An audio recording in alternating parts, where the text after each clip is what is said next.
Harish academy అందిస్తుంది అన్ని online కోర్సులపై monsoon భారీ discount offers. TSPSC group 2 and 3 combo pack 499 రూపాయలు మాత్రమే. వ్యాలిడిటీ 6 నెలలు. ఏపీపీఎస్సీ గ్రూప్ 2 ఫుల్ కోర్స్ 399 రూపాయలు మాత్రమే. వ్యాలిడిటీ 3 నెలలు. ఈ ఆఫర్ జూలై 3 నుండి జూలై 8 వరకు మాత్రమే. సులభంగా జాబ్ సాధించే విధంగా లెజెండరీ ఫ్యాకల్టీచే రూపొందించబడిన స్టాండర్డ్ ఆన్లైన్ క్లాసెస్. మరెందుకు ఆలస్యం? వెంటనే హరీష్ అకాడమీ యాప్ ను డౌన్లోడ్ చేసుకోండి, విజయం సాధించండి. Harish, the best academy. Phone 8341116915.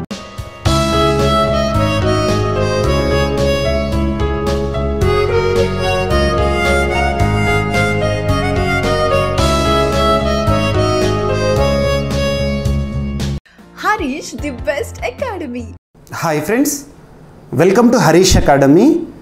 ఈరోజు వార్తలు నిలిచిన జాతీయ, అంతర్జాతీయ, రాష్ట్రీయ అంశాల గురించి, వార్తలు నిలిచిన వ్యక్తులు, అవార్డులు, పుస్తకాలు, మరి క్రీడా సంబంధిత సమాచారం, ఒక్కొక్క అంశాన్ని వివరంగా తెలుసుకుందాం. ఈరోజు మన ఫస్ట్ టాపిక్ వచ్చేసి అరుణాచల్ ప్రదేశ్ రాష్ట్రంలో ఒక కొత్త కప్పజాతి ఆనవాలను శాస్త్రవేత్తలు గుర్తించారు. రీసెంట్గా వార్తలు నిలుస్తున్న నూతన జీవజాతుల గురించి కానీ, మొక్కల జాతుల గురించి కానివ్వండి, ఎగ్జామినర్ క్వశ్చన్స్ అడగవచ్చు. మీరు ఏ పోటీ పరీక్షన కానివ్వండి, ఏ స్థాయి పోటీ పరీక్షన కానివ్వండి, ఇటీవల ముగిసిన పోటీ పరీక్షల ప్రశ్నపత్రాలను కనుక పరిశీలించినట్లయితే ఈ టాపిక్ నుండి రెగ్యులర్గా క్వశ్చన్స్ వస్తున్నాయి. ఈవెన్ యూపీఎస్సీ తీసుకోండి అండ్ స్టేట్ పబ్లిక్ సర్వీస్ కమిషన్లకి సంబంధించిన క్వశ్చన్ పేపర్సే కానివ్వండి. ఏదైనా ఒక కొత్త జీవి వార్తల్లోకి వచ్చినప్పుడు దానికి సంబంధించి ఏ పాయింట్ చూడాలంటే దాన్ని ఏ రాష్ట్రంలో లేదా ఏ ప్రాంతంలో కనుగొన్నారు, దాని యొక్క సైంటిఫిక్ నేమ్ ఏంటి, చాలా ఇంపార్టెంట్. సైంటిఫిక్ నేమ్ ఆధారంగానే గుర్తుపెట్టుకోండి. థర్డ్ వచ్చేసి దానికి ఏమైనా ప్రత్యేకతలు ఉన్నాయా, లేదా ఇటువంటి ఆనవాలు ప్రపంచంలోని ఏ ఏ దేశాల్లో కనబడ్డాయి, అంటే ఈ జీవజాతులు ఈరోజు వార్తల్లోకి వచ్చిన జీవజాతి ఎక్కడ ఎక్కువగా కనబడడం జరుగుతుంది. ఇటువంటి పాయింట్స్ పైన క్వశ్చన్స్ అడిగే అవకాశాలు ఉంటాయి. ముఖ్యంగా మీకు న్యూస్, పీసీసీ న్యూస్ ఈ టాపిక్ గురించి సమాచారము హిందూ పేపర్, ది హిందూ పేపర్లో లాస్ట్ పేజ్లో మీరు ఈ టాపిక్కి సంబంధించి కానీ ఇలాంటి టాపిక్ సంబంధించిన కానివ్వండి ఇన్ఫర్మేషన్ని అబ్జర్వ్ చేయవచ్చు. ఓకేనా? సో ఇక్కడ అబ్జర్వ్ చేస్తే అరుణాచల్ ప్రదేశ్ రాష్ట్రంలో సరికొత్త కప్పజాతి ఆనవాలు కనుగొనడం జరిగింది శాస్త్రవేత్తలు. సో ఎక్కడంట? అరుణాచల్ ప్రదేశ్ రాష్ట్రంలోని టేల్ వన్యప్రాణి సంరక్షణ కేంద్రం. ఇటీవల వార్తల్లోకి వచ్చిన టేల్ వన్యప్రాణి సంరక్షణ కేంద్రం ఏ రాష్ట్రం అంటే అరుణాచల్ ప్రదేశ్. అక్కడ సరికొత్త కప్పజాతిని శాస్త్రవేత్తలు కనుగొన్నారంట. దీని యొక్క ప్రత్యేకత ఏంటో చూడండి. దీని తల ఏదైతే ఉంటుందో తలపైన కొమ్ముల్లాంటి ఆకృతులు ఉంటాయంట. సో హార్న్స్ లాగా ఏదైతే ఉంటుందో కొమ్ముల్లాంటి ఆకృతి అనేది ఉంటాయంట, వారు వివరించారు. దీన్ని తొలుత వియత్నాం, చైనాలో ఎక్కువగా కనిపించే, ఇక్కడ సైంటిఫిక్ నేమ్ గుర్తుంచుకోండి. ఈ కప్ప యొక్క సైంటిఫిక్ నేమ్ ఏంటి ఎగ్జామినేషన్లో అడగవచ్చు. జెనోపైరిస్ మ్యాసోనెన్సిస్. ఇటీవల వార్తల్లోకి వచ్చిన జెనోపైరిస్ మ్యాసోనెన్సిస్ అనున్నది ఒక కప్పన, ఒక పాము జాత, లేదా ఒక కీటక జాతి, ఇలాంటివి అడగవచ్చు. ఓకేనా? అనే కప్ప జాతిగా భావించారని శాస్త్రవేత్తలు చెప్తున్నారు. సో సైంటిఫిక్ నేమ్ వచ్చేసి జెనోపైరిస్ మ్యాసోనెన్సిస్. అండ్ ఇది ఒక కప్ప, ఒక ఫ్రాగ్ వెరైటీ. దీని యొక్క ప్రత్యేకత ఏంటంటే దాని తలపైన కొమ్ముల్లాంటి ఆకృతులు ఉంటాయి. ఎక్కడ కనుగొన్నారు? అరుణాచల్ ప్రదేశ్ రాష్ట్రంలోని టేల్ వన్యప్రాణి సంరక్షణ కేంద్రంలో. ఎనఫ్, ఇంతకుమించి ఎగ్జామినర్ ఫోకస్ చేయరు. ఓకేనా? మీకు CA 360 కోర్స్ కనుక మీరు అబ్జర్వ్ చేస్తే జీవీకే స్టడీ సర్కిల్ యాప్ ఇప్పటివరకు ఇన్స్టాల్ చేసుకొని వారు ఎవరైనా ఉంటే ఇన్స్టాల్ చేసుకోండి. అందులో CA 360 scientific approach towards current affairs, మీకు వార్తలు నిలిచిన సబ్జెక్ట్ రిలేటెడ్ కరెంట్ అఫైర్స్ని కూడా economy, science and technology, polity, అన్ని సబ్జెక్టులకు సంబంధించి, SNT అన్ని సబ్జెక్టులకు సంబంధించిన updated information and 100% current affairs అనేవి కవర్ చేసే ఉద్దేశంలో భాగంగా మీకు నేను భారీ ఆఫర్తో ఇస్తున్నాను. ఒకసారి చూడండి. అండ్ డిఎస్సి అభ్యర్థుల కోసం కూడా ప్రత్యేకంగా ఒక కోర్స్ని కూడా నేను లాంచ్ చేశాను ఎక్స్క్లూజివ్గా డిఎస్సి వాళ్ళ కోసం. అది కూడా అందులో అందుబాటులో ఉంది, చూడండి. ఓకేనా? సో ఇది అండ్ వార్తలు నిలిచిన ఒక సూచి, ఒక ఇండెక్స్. వార్తలు నిలిచిన సూచి ఏదైనా ఉంటే దానికి సంబంధించి ఏమేమి చూడాలంటే ఫస్ట్ వచ్చేసి ఆ సూచి యొక్క పేరు, సెకండ్ ఆ సూచిని ఎవరు విడుదల చేస్తున్నారు, ఏ సంస్థ, ఆ సంస్థ ఎక్కడ ఉంది, అందులో భారతదేశం యొక్క స్థానం ఎంత, భారత్, నెక్స్ట్ టాప్ పొజిషన్లో నిలిచిన దేశం లేదా దేశాలేంటి, ఇటువంటి ప్రైమరీగా మనం చూడాల్సి ఉంటుంది. సో ఇక్కడ చూస్తే ఆర్టిఫిషియల్ ఇంటెలిజెన్స్ ప్రస్తుతం ప్రపంచాన్ని నడిపిస్తోంది కృత్రిమ మీద. The dependency on artificial intelligence is increasing nowadays. మనం ఏ రంగంలో కూడా ఆర్టిఫిషియల్ ఇంటెలిజెన్స్ యొక్క అవసరాన్ని చూస్తున్నాం, గుర్తిస్తున్నాం. అటువంటి ఆర్టిఫిషియల్ ఇంటెలిజెన్స్ వాడకంలో లేదా సూచి పేరు గుర్తుంచుకోండి, ఆర్టిఫిషియల్ ఇంటెలిజెన్స్ ప్రిపేర్డ్నెస్ ఇండెక్స్ 2024 ఇటీవల వార్తల్లోకి వచ్చింది. అందులో భారతదేశం ఏ స్థానంలో ఉంది, ఈ సూచిని ఎవరు రిలీజ్ చేశారో, ఆ సంస్థ ఎక్కడుంది, ఇలాంటి క్వశ్చన్స్ అడగవచ్చు.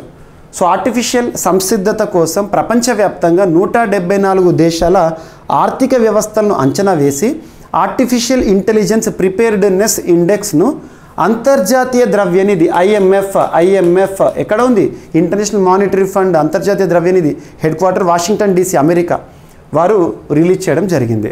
మొత్తం 174 దేశాలను పరిగణలోకి తీసుకున్నారు. అందులో భారత్ 72వ స్థానంలో ఉంది. Very very important.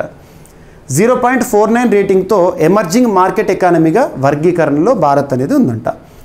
డిజిటల్ మౌలిక సదుపాయాలు, మానవ మూలధనం, కార్మిక మార్కెట్ విధానాలు, ఆవిష్కరణ, ఆర్థిక సమైక్యత, నియంత్రణ అనే 4 కీలక రంగాల్లో సంసిద్ధతను అంచనా వేసి ప్రతి దేశానికి రేటింగ్ అనేది ఇచ్చారంట.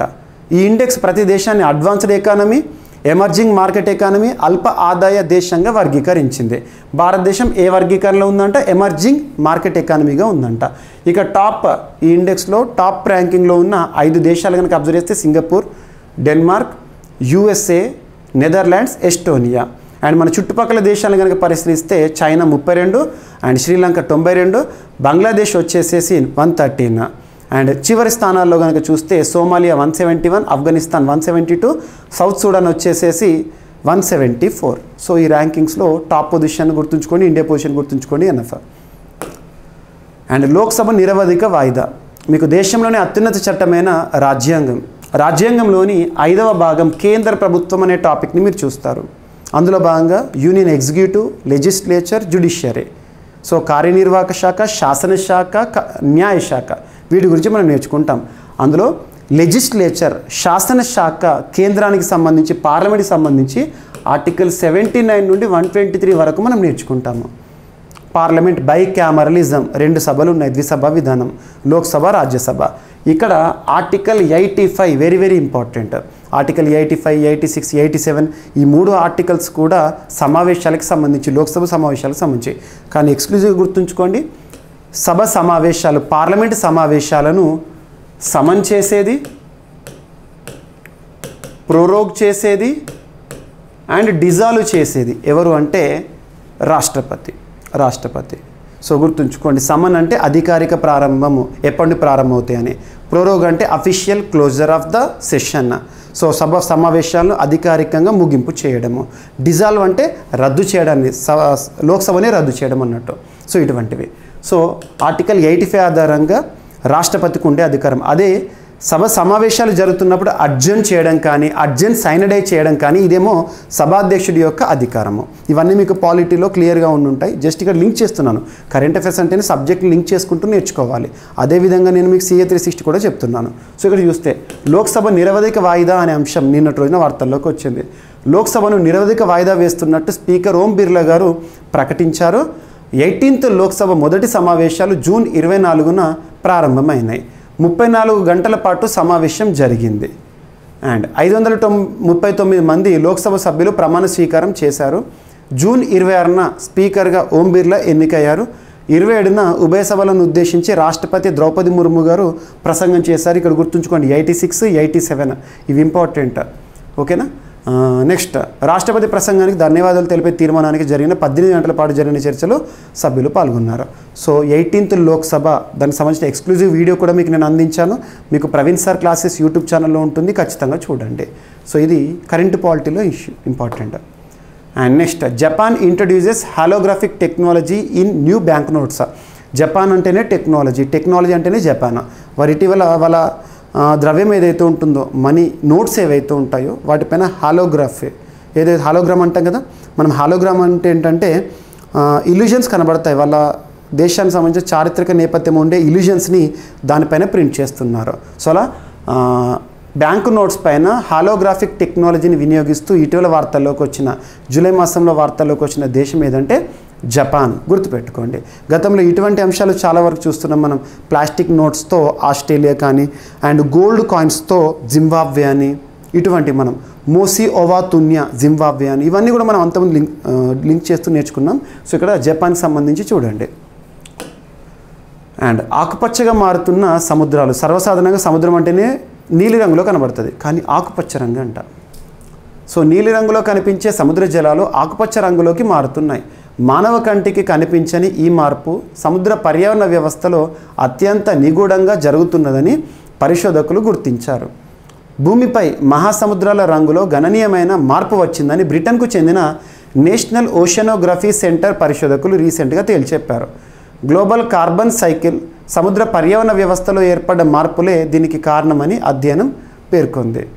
నాసాకు చెందిన ఆక్వా శాటిలైట్ గత 20 ఏళ్లుగా విడుదల చేస్తున్న డేటాను పరిశోధకులు విశ్లేషించగా సముద్ర జలాల్లో 56% ఆకుపచ్చ రంగులోకి మారిందని, రంగు మార్పు 2002 నుంచి మొదలైందని తెలిపారు. గుర్తుంచుకోండి. అండ్ తొలి పరిభ్రమణాన్ని పూర్తి చేసుకున్న Aditya L1 2023 September 2న Aditya L1 ప్రయోగాన్ని మనం చూసాము. సో రీసెంట్గా దానికి సంబంధించిన పరిభ్రమణం అనేది పూర్తయిందని ఇస్రో శాస్త్రవేత్తలు చెప్తున్నారు. సూర్యుడిపై పరిశోధనల కోసం లాగ్రేంజ్ పాయింట్, సూర్యుడి కోసం కరోనా పాయింట్ నుండి చూడడము 1.5 మిలియన్ దూరంలో. సో సూర్యుడిపై పరిశోధనల కోసం భారత్ ప్రయోగించిన తొలి వ్యోమనౌక ఆదిత్య L1 రీసెంట్గా విజయవంతంగా పరిభ్రమణాన్ని పూర్తి చేసుకుంది. సూర్యుడి భూమి వ్యవస్థలోని L1 బిందువు చుట్టూ ప్రదక్షిణ చేసింది. ఆదిత్య L1 గత సెప్టెంబర్ అంటే 2023 సెప్టెంబర్ 2న ప్రయోగించిన సంగతి మనందరికీ తెలిసిందే. ఈ ఏడాది జనవరి 6న అంటే 2024 జనవరి 6న L1 కక్షలోకి ప్రవేశించింది. అక్కడ ఒక పరిభ్రమణం పూర్తి కావడానికి 178 రోజులు పడుతుంది. ఈ కక్షలో తిరిగేటప్పుడు రోదస్లోని వివిధ రకాల బలాలు వ్యోమనౌకపై పనిచేస్తాయి అంట. ఫలితంగా దాని లక్షిత ప్రయాణ మార్గంలో వైరుధ్యాలు తలెత్తుతుంటాయి. గుర్తుంచుకోండి. అండ్ ఇంటర్నేషనల్ కాన్ఫరెన్స్ భారతదేశంలో ఒక అంతర్జాతీయ సదస్సులో సమావేశాలపైన క్వశ్చన్స్ వస్తాయి. ఎవరు నిర్వహించారో, ప్రత్యేకతలు ఏంటని.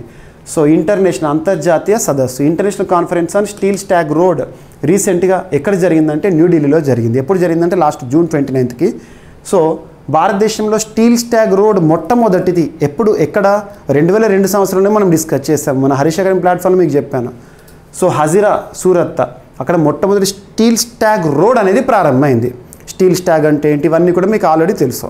అండ్ నెక్స్ట్ ఎవరు నిర్మించారు? Council of scientific and industrial research, central road research institute వారు ఈ స్టీల్ స్టాగ్ రోడ్ని నిర్మించారు భారతదేశంలో. మరి వారే council of scientific and industrial research, central road research institute వారి ఆధ్వర్యంలో ఇటీవల ఢిల్లీలో steel slag road international conference అనేది జరిగింది. అందులో న్యూ టెక్నాలజీస్ దీనికి సంబంధించి డిస్కస్ చేశారు. దీని యొక్క థీమ్ ఏంటంటే ఏ sustainable green infrastructure transforming waste to wealth అనేది ఈ సదస్సు యొక్క థీమ్. గుర్తుంచుకోండి. Ministry of steel and government of India ఈ సదస్సుకి సహకారం అందించారు.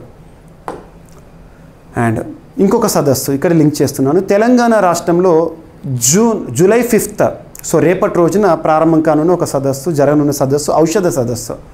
సో ఈ ఏడాదికి గాను 73వ ఇండియన్ ఫార్మాస్యూటికల్ కాంగ్రెస్ IPA హైదరాబాద్లోని హైటెక్స్ ఎగ్జిబిషన్ సెంటర్లో జరగనుంది. 5th to 7th తేదీల్లో 3 రోజుల పాటు ఇండియన్ ఫార్మాస్యూటికల్ అసోసియేషన్ ఈ సదస్సును నిర్వహించనుంది. ప్రపంచ శ్రేయస్సు కోసం భారతీయ ఔషధ రంగ పాత్ర అనే థీమ్తో ఈసారి సమావేశాలు జరుగుతాయంట. దాదాపు 9,000 మంది నిపుణులు, పరిశోధకులు, వ్యాపార పారిశ్రామిక వర్గాలు, వివిధ కంపెనీల ప్రతినిధులు, ఎగ్జిబిటర్స్ పాల్గొంటారని అంచనా వేశారు. గుర్తుంచుకోండి. అండ్ నెక్స్ట్ ఇటీవల వార్తలు ఇచ్చిన ఫెస్టివల్స్ మీకు అంబుబాచి మేళా గురించి ఇటీవల డిస్కస్ చేశాను. అండ్ లోసార్ ఫెస్టివల్స్ కానివ్వండి, ఇటువంటివి గర్బా డ్యాన్స్, కల్చర్ల పార్ట్ ఇవన్నీ కూడా. సో రీసెంట్గా హల్ దివస్, హల్ ఫెస్టివల్ అనేది వార్తల్లోకి వచ్చింది. ఏ రాష్ట్రానికి సంబంధించి అంటే జార్ఖండ్ రాష్ట్రంలో గిరిజనులు సెలబ్రేట్ చేసుకున్న పండుగ. గిరిజనులు బ్రిటిష్ వారికి వ్యతిరేకంగా చేసిన పోరాట అనుభవాలను స్మరించుకుంటూ ప్రాణాలు త్యాగం చేసిన గిరిజన పోరాట నాయకులను స్మరించుకుంటూ హల్ దివస్ని జార్ఖండ్ రాష్ట్రంలో జరుపుకున్నారు. ముఖ్యంగా సిద్ధో, కన్హా, చాండ్, భైరవ్ వీరిని స్మరించుకుంటూ. ఏ రాష్ట్రము ఏ ఫెస్టివల్ చూడండి సరిపోతుంది. అండ్ నెక్స్ట్ ఇటీవల WCO కౌన్సిల్, WCO అంటే వరల్డ్ కస్టమ్స్ ఆర్గనైజేషన్, ఈ సంస్థ 1952లో ఏర్పడింది. ప్రస్తుతం ఆ సంస్థలో సభ్య దేశాలు 186. దీని యొక్క హెడ్ క్వార్టర్ బ్రస్సెల్స్ అంటే బెల్జియం. సో ఇక్కడ ప్రధాన కేంద్రంగా పనిచేస్తున్న WCOకి రీసెంట్గా కౌన్సిల్ చైర్పర్సన్గా ఎడ్వర్డ్ కీస్వెట్టర్ గారు మరొకసారి ఎన్నికవ్వడం జరిగింది చైర్పర్సన్గా. గుర్తుంచుకోండి, ఓకేనా. తను సౌత్ ఆఫ్రికాకి సంబంధించిన రెవెన్యూ సర్వీస్ సంబంధించిన వ్యక్తి. ఇటీవల రీఎలెక్ట్ అవుతూ వార్తల్లోకి వచ్చారు. WCO కౌన్సిల్ నూతన చైర్పర్సన్గా తిరిగి ఎన్నికవుతారు.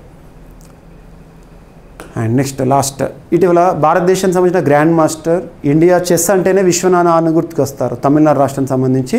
సో విశ్వనాథ్ ఆనంద్ గారు ఇటీవల 10th లియోన్ మాస్టర్ చెస్ ఛాంపియన్షిప్ని గెలుచుకున్నారు. లియోన్ అంటే లియోన్ సిటీ ఎక్కడ ఉంది అంటే స్పెయిన్లో ఉంది. అక్కడ జరిగిన లియోన్ మాస్టర్ చెస్ ఛాంపియన్ టైటిల్ని 10th ఎడిషన్ని ఎవరు గెలుచుకున్నారంటే మన విశ్వనాథ్ ఆనంద్ గారు. ఎవరిపైన గెలుచుకున్నారంటే లోకల్ క్యాండిడేట్ అంటే స్పెయిన్ దేశానికి సంబంధించిన జేమే శాంటోస్ లటాసా పైన గెలుపొందుతూ ఈ టోర్నీని తను సాధించడం జరిగింది. ఛాంపియన్షిప్ టైటిల్ని గెలుపొందడం జరిగింది. సో ఇవి ఫ్రెండ్స్ ఈరోజు వార్తలు నిలిచిన అంశాలు. ఒకసారి ర్యాపిడ్గా చూస్తే అరుణాచల్ ప్రదేశ్ రాష్ట్రంలో సరికొత్త కప్ప జాతి దర్శనమిచ్చింది. ఆర్టిఫిషియల్ ఇంటెలిజెన్స్ ప్రిపేర్డ్నెస్ ఇండెక్స్ అనే అంశము, అండ్ లోక్సభ నిరవధిక వాయిదా అనే అంశము. Next, Japan introduces holographic technology on new bank notes. And ఆకుపచ్చగా మారుతున్న సముద్రాలు అని ఇటీవల బ్రిటన్ శాస్త్రవేత్తలు చేసిన పరిశోధన. తొలి పరిభ్రమణాన్ని పూర్తి చేసుకున్న Aditya L1. And international conference on steel slag road at New Delhi. And హైటెక్స్లో భారతీయ ఔషధ సదస్సు అనే అంశం వార్తల్లోకి వచ్చింది. అండ్ హల్ దివస్ ఇటీవల జార్ఖండ్ రాష్ట్రంలో జరిగింది పండుగ. అండ్ WCO కౌన్సిల్ మరొకసారి చైర్పర్సన్గా ఎన్నికైన Edward Kieswetter. And 10th Leon master chess championship స్పెయిన్లో ఇటీవల మన Indian grand master Viswanathan Anand గారు గెలుపొందడం జరిగింది. సో ఇవి ఫ్రెండ్స్ ఈరోజు వార్తలు నిలిచిన అంశాలు. మిస్లీనియస్ అంశాలను మిగిలిపోతే రేపటి క్లాస్లో జోడించి మరొకసారి నేర్చుకుందాం. రేపు కలుద్దాం. Thank you.